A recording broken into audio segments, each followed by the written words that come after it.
كلام لا يفهمه إلا العقلاء.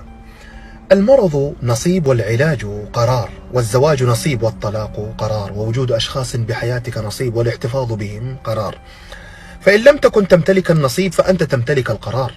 عيوب الجسم يسترها متران من القماش، ولكن عيوب الفكر يكشفه أول نقاش. ليست الأمراض في الأجساد فقط بل في الأخلاق أيضا. لذا إذا رأيت سيء الخلق فادع له بالشفاء، واحمد الله الذي عافاك مما ابتلاه. مخلوقون من نطفة، وأصلنا من طين، وأرقى ثيابنا من دودة، وأشهى طعامنا من نحلة، ومرقدنا تحت الأرض حفرة. سبب المشاكل وقطع العلاقات وشحن النفوس هو نقل الكلام، ونحن ما بين مقصود لم يفهم ومفهوم لم يقصد. عجيب من يجد في نفسه عذرا في كل شيء ولا يعذر الناس في أي شيء. أجمل سرقة هي سرقة القلوب بطيب الأخلاق.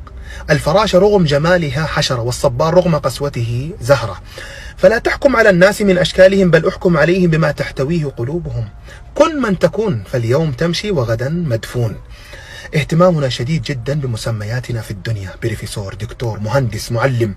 لكن ماذا أعددنا مسمياتنا في الآخرة؟ الصائمون، القائمون، المتصدقون، الراكعون، القانتون، الذاكرون. سؤال يستحق التأمل.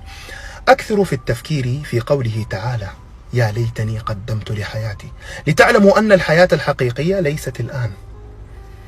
افعل الخير مهما استصغرته، فلا تدري أي حسنة تدخلك الجنة.